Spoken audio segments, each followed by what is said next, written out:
안녕하세요.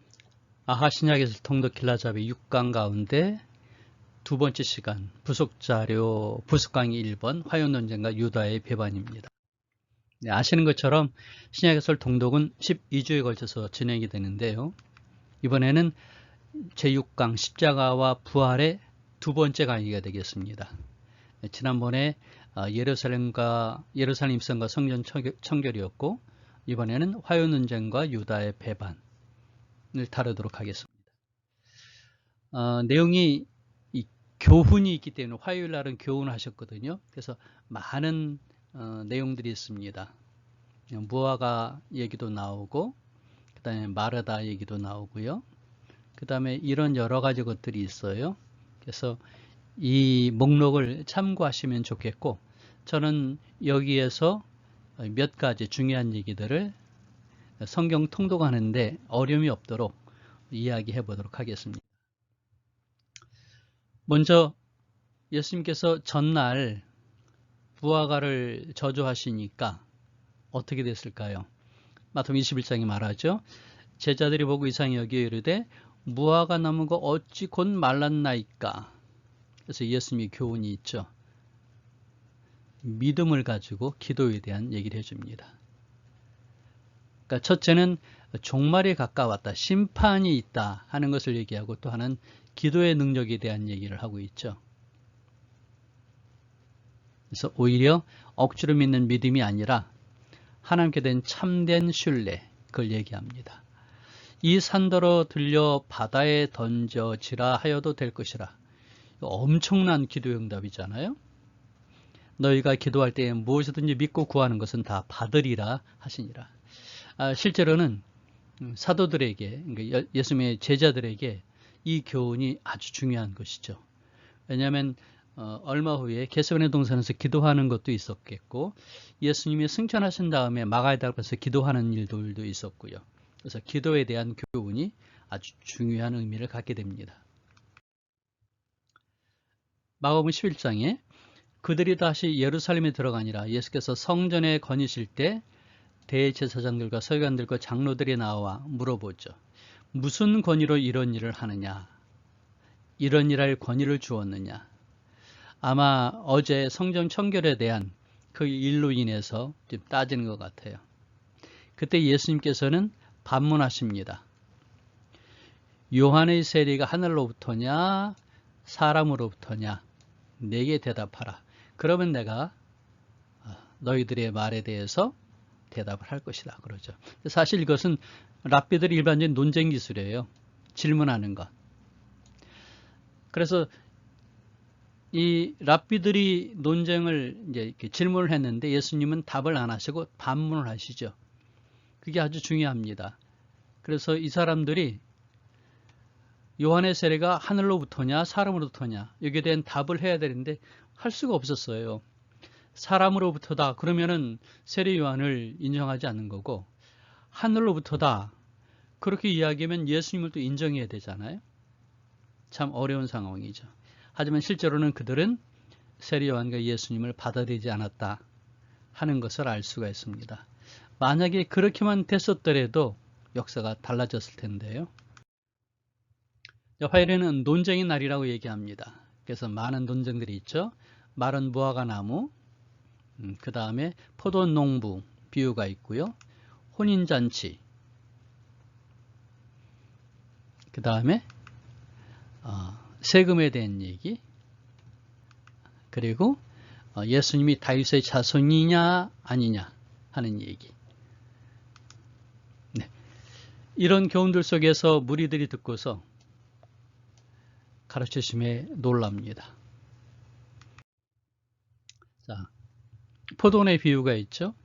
예수께서 비유로 그들에게 말씀하시되 한 사람이 포도원을 만들어 산 울타리로 두르고 집자는 틀을 만들고 망대를 지어 농부들에게 세례를 주고 타국에 갔더니 네, 여기서 말하는 포도원은 이스라엘을 주인은 하나님, 농부는 이스라엘의 지도자, 종은 선지자, 그리고 아들은 예수 그러는데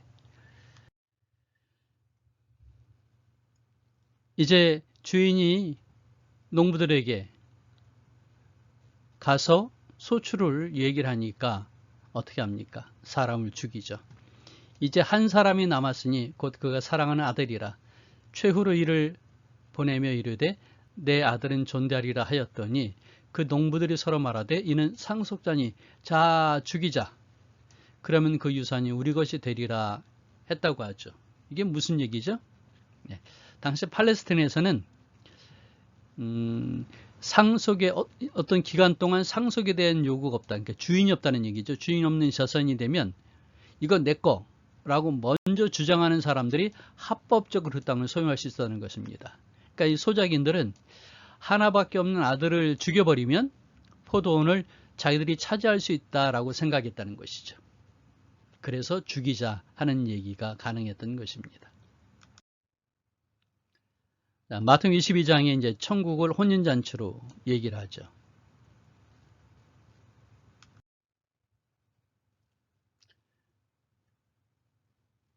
그 다음에 마가복음 12장에 보면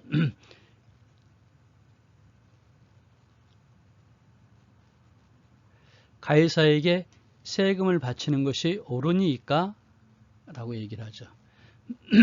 이때 이제 세금은 어떤 것일까? 당시에는 지세, 곡물소출은 10분의 1, 포도와 기름은 5분의 1을 바쳤고요. 그 다음에 소득세가 있습니다. 100분의 1.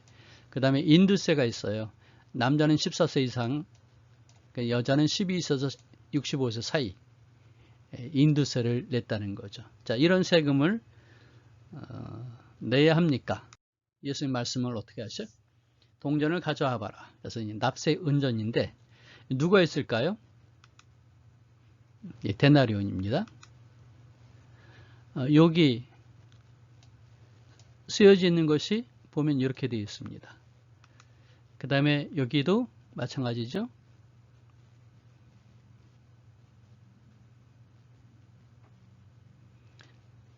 폰티프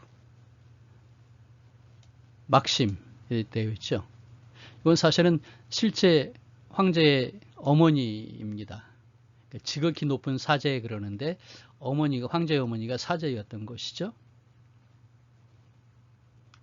근데 사실은 이걸 보시면 이런 겁니다.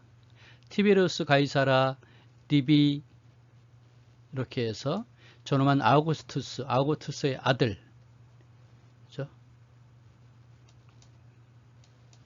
아우구스투스의 아들.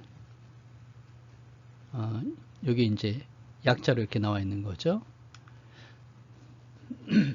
가이사의 것은 가이사에게, 하나님의 것은 하나님에게 바쳐라 하는 얘기를 했는데, 이 말은 세상에 있지만 속할 필요가 없고 세상의 모든 것을 초월하고 살아가야 된다 하는 것이죠. 이게 기독교인의 특권이며 의무인데, 이렇게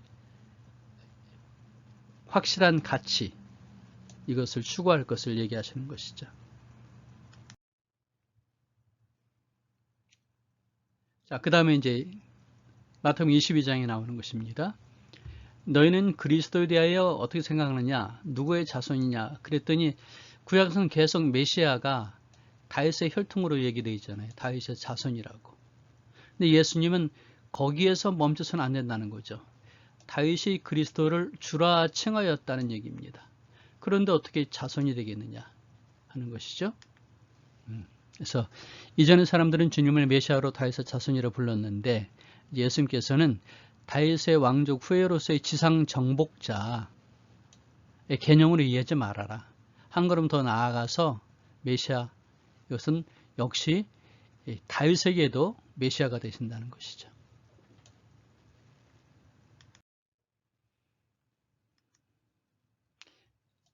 예수님께서 말씀하십니다. 이 가난한 과부는 헌금함에 넘는 모든 사람보다 많이 넣었도다. 사실은 두 렙돈이거든요. 1세 서기관들은 월급이 없었어요. 그래가지고 자선에 의지했습니다. 신앙심이 깊은 유대인들이 바치는 자선. 저도 똑같습니다. 저도 선교회 일을 하지만 월급이 없어요. 대신 후원하시는 분들의 후원으로 제가 사무실도 운영하고 그리고 개인 생활도 해야 되는데 현실은 그렇지 않네요. 제가 돈을 벌어서 선교회를 운영을 해야 되니까요. 자, 그랬는데 이걸 남용하게 되다 보니까 과부의 밭을 삼킨다라는 비난이 있었습니다. 그래서 과부들의 호의를 악용하는 일이 있었다는 것이죠. 그리고 이제 이렇게 하다 보니까 신용을 얻기 위해서 장시간 기도도 드리고 하는 그런 것이죠. 그러니까 화려한 행동, 눈에 보이는 거죠. 또는 탐욕이나 위선이 그 안에 담겨 있는 것인데 하나님께서는 이것을 이제 책망하신 것입니다. 자, 성전에 보시면 여기가 지성소고요. 여기가 미문입니다. 여기가 니카노르 문이고요. 여기는 지성소의 문이죠. 여기 이제 방들이 있는데 여기 여인의 뜰이고요. 여기가 보시면 이 방들이 있는데 거기에 헌금함이 13개가 있었어요. 13개가. 그리고 이제 랩돈이죠. 이렇게 헌금을 드리는 이제 돈인데, 뭐 랩돈뿐만 아니라 이제 동전이 되는 것이죠. 이 랩돈이 뭐냐면 데나리온의 64분의 1입니다. 그러니까 예를 들어서 1데나리온이 지금의 뭐 가치로 봐서 한 10만 원이다. 얘기한다면 64분의 1이면 어떻습니까? 10분의 1이면 만원이고요. 100분의 1이면 1000원인데 2000원도 채 안 되는 돈이죠. 그러니까 무시를 할 수 있었던 것이죠. 마태복음 24장에 보면 예수께서 성전에 나와서 가실 때 제자들이 성전 건물들을 가리켜 보이려 나오니 했는데, 이 말은 뭐냐면 당시 예수님 당시에는 성전이 거의 완성된 모습이었습니다. 그러니까 BC 20년경에 시작을 했으니까 벌써 50년이 됐잖아요. 근데 이 그렇게 아름다웠다고 그러죠. 그래서 당시에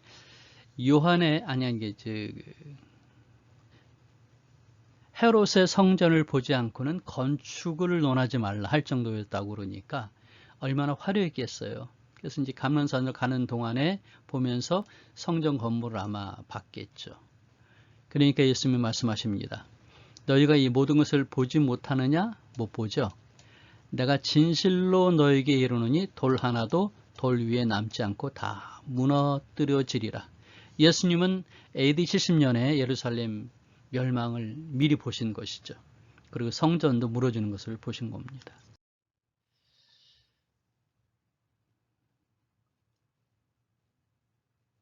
보시면 돌 하나도 돌 위에 남지 않는다라고 말씀하셨는데, 그래요. AD 70년에 로마군이 쳐들었는데, 이건 이제 지금 현대적인 현대전의 모습을 보여줬네요. 근데 당시에 성전을 지을 때 어떻게 하면 이제 대형 건물들이 다 그럴 수 있는 것인데, 보시면 이 전쟁도 그렇지만 자연 지진도 예방을 해야 되잖아요. 그래서 밑에 이제 돌들을 쌓아놓고 그 위에 기둥을 세우거든요. 그런데 여기 돌 안에 구멍을 뚫어요. 그리고 거기에 연한 물질을 넣습니다. 그러면 진동을 흡수하게 되거든요. 그랬는데 예루살렘 멸망할 그 당시에 여기에다가 성전이니까 납 대신에 은이나 금을 넣었다라고 하는 소문이 있었습니다. 그러니까 이게 조그만 금이어도 큰 돈이잖아요. 그러니까 로마 군인들이 돌 위에 있는 이 돌들을 다 까뒤집은 거예요. 예수님의 교훈이, 예수님의 예언이 그대로 이루어진 것이죠. 자, 이어서 마지막 설교를 합니다. 마지막 때에 대한 설교죠. 궁금해합니다. 제자들이 조용히 와서 이르되 우리에게 이르소서 어느 때 이런 일이 있겠습니까? 주님의 임하심과 세상의 끝에는 무슨 징조가 있겠습니까? 참 궁금하죠. 거기서 여러 가지 얘기를 합니다. 많은 사람이 미혹하고 난리와 난리 소문이 있고 민족이 민족을 나라가 나라를 대적하고 환란이 있고 거짓 선지자가 일어나고 불법이 성행하고 그러나 끝까지 견디는 자는 구원 얻을 것이라. 그리고 온 세상이 전파되고 그때 끝이 올 것이다. 그래서 이 해외 선교하시는 분들의 그 선교의 목표는 뭡니까? 세상 끝까지 복음이 전파되는 거죠. 그래서 GBD 같은 번역 선교에서는 세상에 있는 모든 민족의 언어로 성경이 번역되면 주님이 오신다라고 생각하고 그 일을 지금도 하고 있죠. 마지막 때에 대한 교훈을 세 가지로 보게 되면 열처녀 비유가 있습니다. 그것은 깨어있으라 하는 교훈이었고요. 달란트 비유가 있습니다. 그것은 이 현실에 주어진 일에 충성하라 하는 얘기죠. 양과 염소의 비유가 있는데 이것은 심판이 있을 것이다 하는 교훈이 되겠죠. 자, 근데 양이 오른쪽에 있고 염소가 왼쪽에 있다 이렇게 얘기했는데 사실은 이 양과 염소가 다 유대인에게는 귀할 수 있습니다. 그리고 오른쪽이 귀하고 왼쪽이 그렇지 않다. 그렇게 하기도 좀 그래요. 하지만 심판의 경우에 주님의 교훈에 따라서 보면 민수기와 그 다음에 사사기 이런 내용들 살펴보면 이런 게 있습니다. 지금 보시면 이게 염소입니다. 그리고 이게 양이죠. 이게 뭘 의미할까요? 지금 이 염소 두 마리가 서로 싸우고 있습니다. 뭐냐면 암놈을 얻기 위해서. 그래서 이긴 놈이 이 암놈을 다 거느립니다. 그래가지고 찝쩍거리는 거죠. 오늘은 이놈, 내일은 저놈 그렇게 한다는 거죠. 그래서 염소는 지조가 없어요. 그런데 양은 하나 1대1입니다. 지조가 있어요. 정절이 있습니다. 그래서 순결하다 그렇게 볼 수도 있겠죠. 그런 의미에서 양과 염소를 구분해 볼 수 있습니다. 그래서 염소는 수치, 양은 명예로 이해를 하게 됩니다. 자, 예수님이 이렇게 말씀하시면서 눈물을 흘리셨다고 그래요. 그래서 그 자리에 눈물의 교회라고 하는 이 기념교회를 세웠는데 보시면은 여기가 뭡니까? 예수님의 요 모양이 예수님의 눈물 모양이고요. 여기 네 귀퉁이에 네 곳에 예수님의 눈물을 담는 항아리를 이렇게 만들어 놨습니다.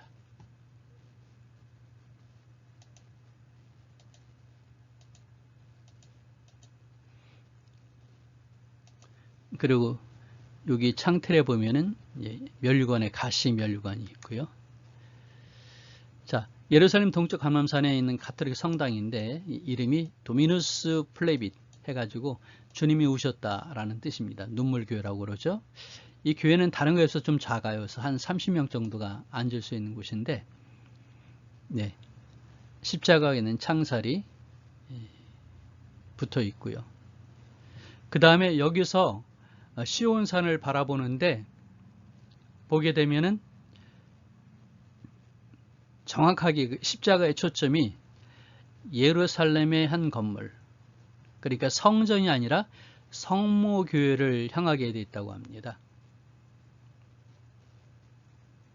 교회 중앙에서 창살을 통해서 십자가를 바라보게 되면 십자가의 초점이 성모교회를 향했다는 것이죠.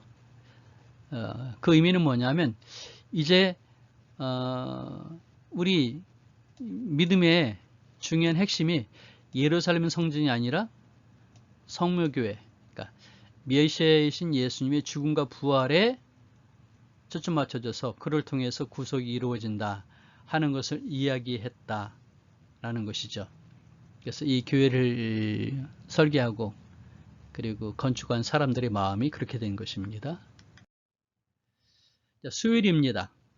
이때 어떤 일이 벌어지죠?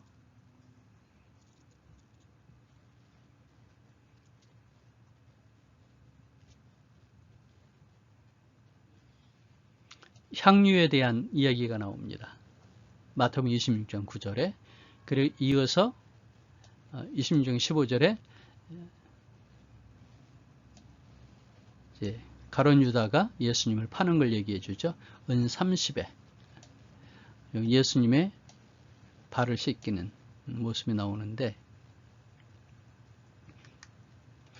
우리 지난 시간에 얘기했었죠. 예수님께 향유를 부인 경우가 3번 있었는데 그걸 동일한 하나로 볼 것이냐 또는 두 개로 볼 것이냐 아니면 각각의 세 개로 볼 것이냐 하는 얘기를 했는데 이제 이 이야기가 세 번째 나오게 됩니다. 그래서 이제 은 30세겔 얘기가 나오죠. 그들이 은 30을 달아주거늘 하는데 이게 뭐냐 하면 노예의 값이라는 것이죠. 소가 만일 남종이나 여종을 받으면 소임자가 은 30세겔을 그의 상전에게 줄 것이요 소는 돌로 쳐서 죽일지니라. 그러니까 예수님의 몸값이 노예의 몸값이었다는 거죠. 좀 씁쓸하죠. 네. 이렇게 해서 수요일까지 이야기를 정리해 봤습니다. 이 강의에 도움될 만한 자료들을 제가 단톡방에 올렸는데요. 오늘 강의의 PPT, 그 다음에 다윗과 그리스도의 관계, 그리고 세금, 혼인잔치 비유에 대한 설명들을 올려놨습니다. 혹시 여러분들이 이 교회에서 가르친 일을 강의하기를 원하신다면 아마 이 PPT가 필요하실 것 같아요. 자료가 필요하신 분은 저에게 연락을 주시고 함께 상의하면 좋겠습니다. 그리고 지금 이런 자료들이 필요할 것 같아서 제가 지난번 말씀드린 것처럼 청소년 선교의 카페 다음에 가면 템 1009에서 청소년 선교를 치셔도 되고요. 그렇게 되면 여기 아하 해설 통독 동영상 해가지고 쭉 나와 있습니다. 지금까지의 강의했던 동영상들이 이렇게 제시되어 있거든요. 그래서 보시면은 이렇게 유튜브하고 연동이 돼 가지고 강의를 들으실 수 있고 그 다음에 PPT를 PDF로 만든 이 자료를 첨부 파일로 이렇게 이어놨습니다. 그래서 처음부터 지금 것까지 한꺼번에 다 보실 수 있거든요. 참고하시면 좋겠고요. 그 다음에 두 번째로는 여기 해설 통독 자료, 제가 단톡방에 올렸다고 하는 그 매번 강의 때마다 필요한 자료들이 있죠. 그거를 다시 또 여기 올렸습니다. 보시면 5-2에 유대인의 동굴 무덤, 하가콜의 아들 요한의 무덤이고요. 열문화 비유, 여리고 발굴, 눈물교회, 한우카 PDF로 올려놨습니다. 사진이 있으면 이게 용량에 문제가 있더라고요. 1메가만 올릴 수 있는 것이어서 아래 한글로 올리되 사진이 있으면은 제가 PDF를 첨부했습니다. 그렇게 참고하시면 되겠고요. 기왕 선교회 카페 오신 김에 이 밑에 자료실에 보면은 출판 일반 자료도 있지만 여기 선교회 도서 PDF로 보시면 이렇게 제가 쓴 책들이 있습니다. 이거 다 유료로 판매했었습니다. 예전에는. 근데 PDF로 이렇게 다 올렸으니까 무료로 보실 수 있거든요. 이 자료를 보셔서 여러분들이 교회 교육에 전문가가 되시면 좋겠습니다. 그리고 이어서 보시면 여기 청소년 논문 PDF라고 그랬는데 교육과 관련된